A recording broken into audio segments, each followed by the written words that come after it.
So this is KHURRAM Nasir and you're watching Optometry with KHURRAM, and in the last video we have discussed about the most common cause of amblyopia, which is called the strabismic amblyopia. And in this video, in this lecture, we are going to learn about the different types of amblyopia, and the first one is, actually the second one is the refractive amblyopia.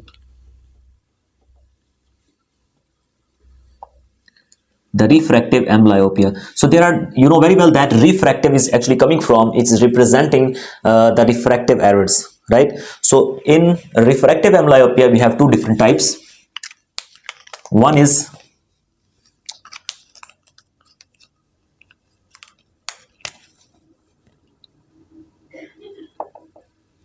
anisometropic amblyopia, and the second one is isometropic amblyopia. And you know the difference between the anisometropic and isometropic is, you know very well that if the refraction in the both eyes is different, if different eye have different number, that is called the anisometropic amblyopia or anisometropia. And if the prescription, if the number is same in the both eyes, this is called the isometropic amblyopia. So first of all, we will discuss about the anisometropic amblyopia, right? So anisometropic amblyopia, you know very well that if in the basic age, like in first year of life or second or third year age of life, if there is a difference between the two eyes, for example, one eye has different prescription and other eye has different prescription, so it can lead the patient towards amblyopia, right? So an isometropic amblyopia is actually the loss of vision. You know very well about the definition of amblyopia, right? So if anisometropia is there, so for example, this eye, I have two eyes, for example, this is right eye and this is left eye, for example, right? And these are the beautiful eyes, right eye and left eye. For example, the right eye got plus 1.00 dioptric sphere prescription and left eye got plus 3.00 dioptric sphere. So the age of the patient is suppose 1 year, and in 1 year the hyperopia is +1, and in this age, in this eye, the prescription is +3 diopters, right? So you can see, you can clearly see that the difference of refraction is there in the two eyes. One has +1 and other one has the +3 in the left eye, right? So there is a clear anisometropic change between two eyes. So this eye got, this is dominant eye, right? Because the prescription is least, and with the least prescription, for example, the visual acuity is maximum, right? So which is dominant eye? Dominant eye is the minimum prescription having maximum visual acuity. That eye would be the dominant eye. And here you can see there is +3 prescription, right, in the left eye. So this is high prescription. So this eye is more prone, this eye is more vulnerable, this eye is on risk, is at risk of amblyopia, right? So this condition can lead the patient towards amblyopia. Why? The pathophysiology is because this eye is getting a blurred image, right, in the left eye, but comparatively the right eye is getting the clear image, right? So the connection between the both eyes is not the same, right? The clarity of the two images is not the same in two eyes, right? Right eye is getting clearer image comparatively, but left eye is not getting the clearer image. So the brain will start to ignore the left eye. So the disconnection between the left eye and the brain will start, right? The brain will start ignore the left eye. So it will lead the left eye towards amblyopia, right? So it would be a unilateral amblyopia because our right eye is almost a good eye, but left eye is not a good eye, right? So this left eye can lead towards the amblyopia. So this is how the anisometropia can lead towards the amblyopia. And now we will learn anisometropic amblyopia in different refractive errors, like in case of hypermetropia, in case of myopia, or in case of astigmatism. And now, as you can see that the patient is hyperope, right? And we have two different eyes, right and left, in the same person. Remember that if the gap, if the anisometropic value between the two eyes, if the difference between the two eyes is from 1 to 1.5 diopters, if the gap between the two eyes is 1 or 1.5 diopters, it can lead towards the amblyopia. Remember that, for example, this is our left eye, this is our right eye. So for example, I have prescription in the left eye is +1, right? And in the fellow eye, the prescription is +2.5, right? So left eye got +1 diopters of astigmatism, sorry, hypermetropia, and the right eye got +2.5 diopters of hypermetropia. And you can clearly see that the difference between the two eyes is almost 1.5. There is a difference. The difference between these two values is 1.5, right? So this can easily lead towards hypermetropia. So this eye, the right eye, which is getting the higher prescription comparatively, this is at the risk of amblyopia, right? So the hyperopia, if the patient is hyperop and patient got an isometropia and the difference between the two eyes is 1 or 1.5 or more, this can easily lead towards an isometropic hyperopic amblyopia. And now we will discuss about if the patient is astigmatic. If patient is astigmatic, right, and astigmatic, but the patient is astigmatic and isometropic, right, and the difference between the two eyes is, for example, the difference between the two eyes is this eye got -1, right, and this eye got -3 diopters of astigmatism, right, at different axes. So this is dioptric cylinder, this is dioptric cylinder. So both eyes got an astigmatism. This is a left eye, and the left eye got -1 cylinder and the right eye got -3 cylinder, and you can clearly see that the difference between the two eyes, the astigmatic difference between the two eyes is up to 2 cylinder, right? So the astigmatism, it means that if the anisometropic astigmatism, right, if the difference in refraction, if the difference of astigmatism between the two eyes is 2 or more than 2, it can easily lead towards amblyopia, right? So it can easily lead towards amblyopia, right? So the crux of this topic is actually if the difference of astigmatism is 2 or more than 2, then this condition can lead towards the amblyopia. And which amblyopia? The astigmatic anisometropic amblyopia, right? And now we will discuss about the myopia.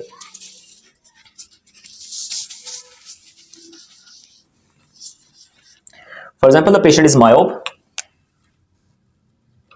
patient got myopia, right? Remember that in case of myopia, if the difference in refraction of the two eyes is more than 3 to 4 diopters, if the gap between the two eyes, if the difference of refraction in the two eyes is more than 3 to 4 or more, right? For example, this is our left eye, this is the left eye got -1 spherical, the patient is myope, and the right eye got you can say 5 diopters spherical, right? So as you can see that the difference between the two eyes, the anisometropic value, the gap between the two eyes is almost -3 to 4, right? Or actually it is 4, right? So you can clearly see that the difference between the two eyes is -4. So it can leads towards the amblyopia. So if the myopic value is, if the anisometropic value between the two eyes is 3 to 4 or more than 4, that it can easily leads towards amblyopia. So the question is that from myopia, from hypermetropia, and from astigmatism, which refractive error is more symptomatic?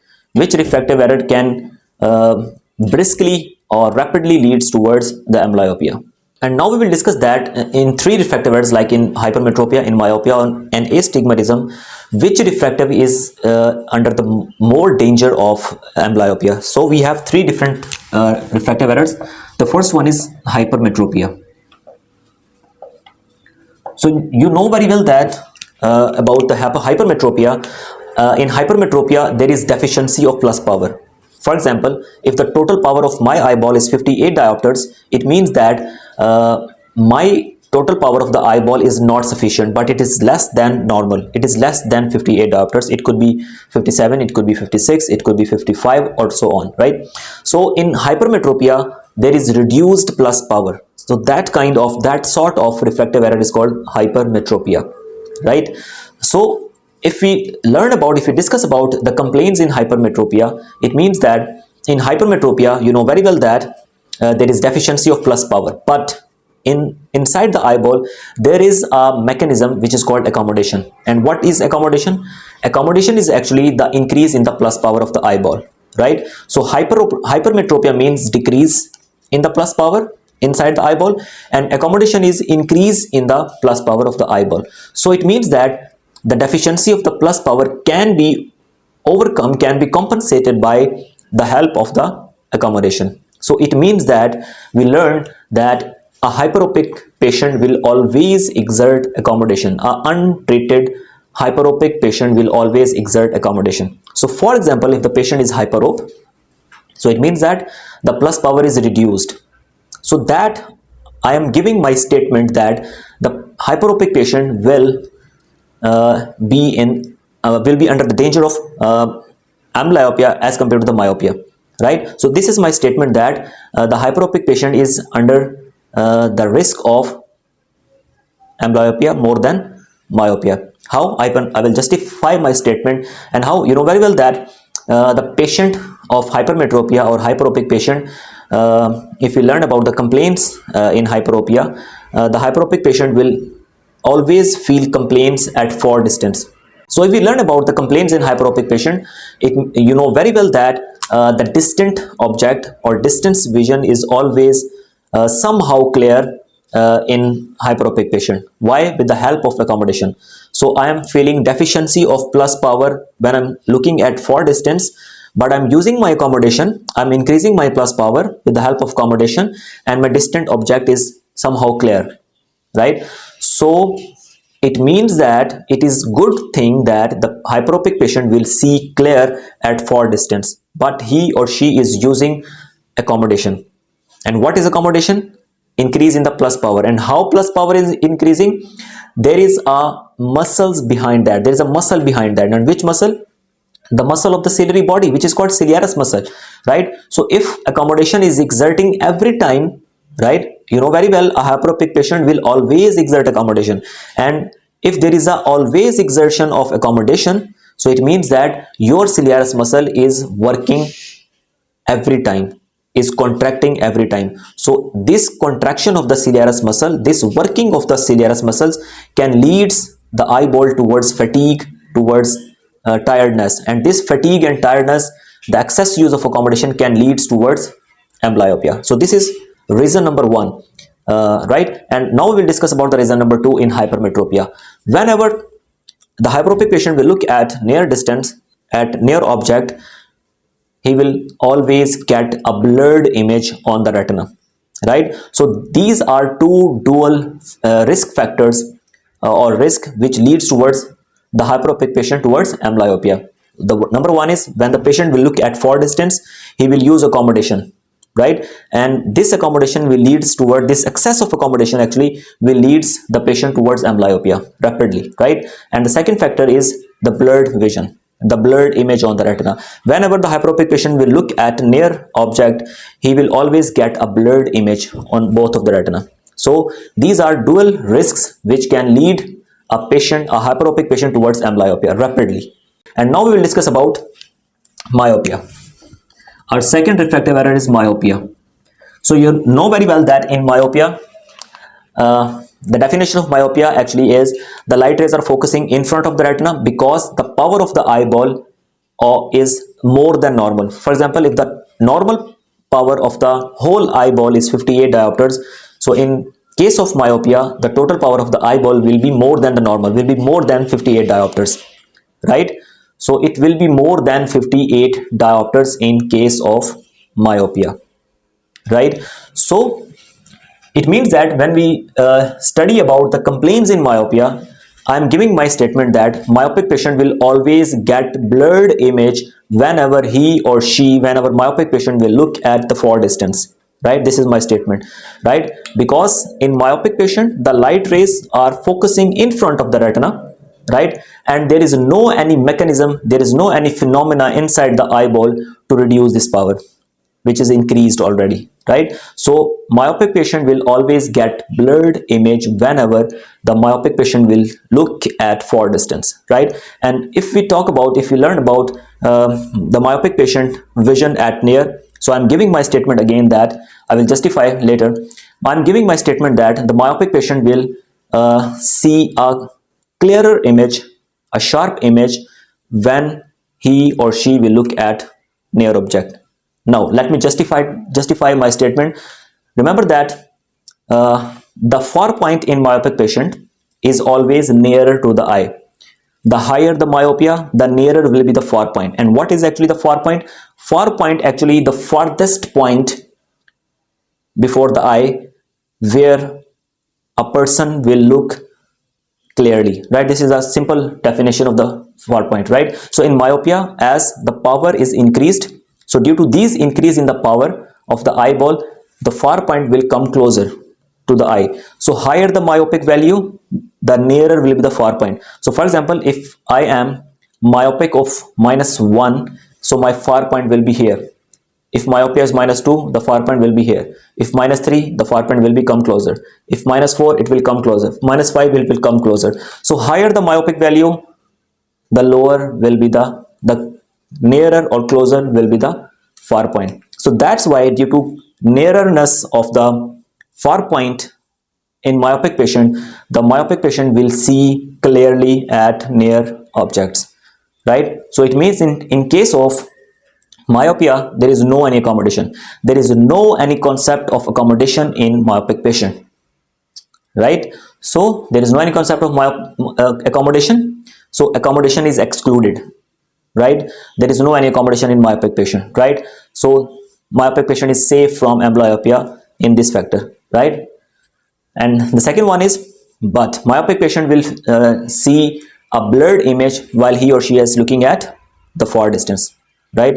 So this blurred image on the retina can lead towards the amblyopia. So you can decide yourself that either hypermetropic patient is more under the more risk of amblyopia or a myopic patient. Obviously a hyperopic patient is under the risk of amblyopia. And now we will discuss about the meridional amblyopia, another type of amblyopia, meridional. You know, meridional is actually coming from the meridians, right? So what is meridian? In astigmatism, there are different principal meridians, right?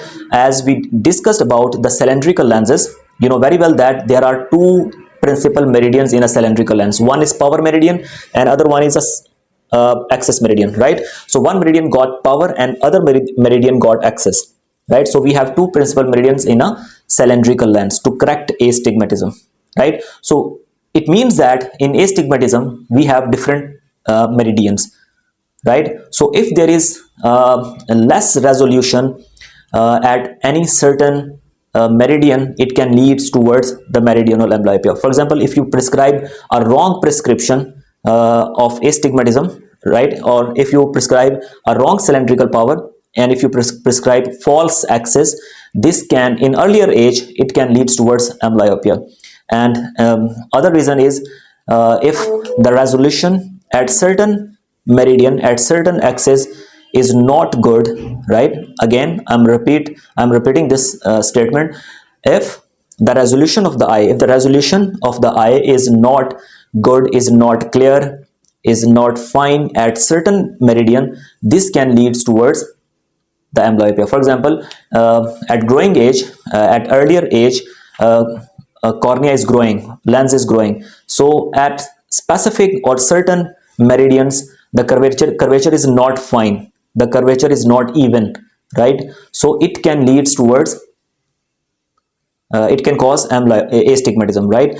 And this astigmatism can lead towards the amblyopia, right? in older age, like in 2 years of age, or in 3 years of age, or 4 years of age.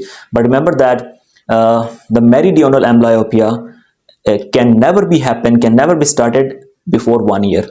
And astigmatic value of more than 1.5 diopters can also lead that person towards the amblyopia. And remember one thing more, that we have discussed about the anisometropic amblyopia or refractive amblyopia. Remember that if in anisometropic amblyopia, there will be a severe effect on contrast sensitivity, right? The contrast sensitivity will be affected in anisometropic amblyopia, right? But binocular vision will be safe in an isometropic amblyopia. So we have discussed about the anisometropic amblyopia, we have discussed about isometropic amblyopia, we have discussed about refractive amblyopia, and we have discussed about the meridional amblyopia as well. So in the very last video of this playlist of this session, we will learn about the mode of managements of amblyopia, every type of amblyopia. So for now, goodbye. We'll see you in the next video.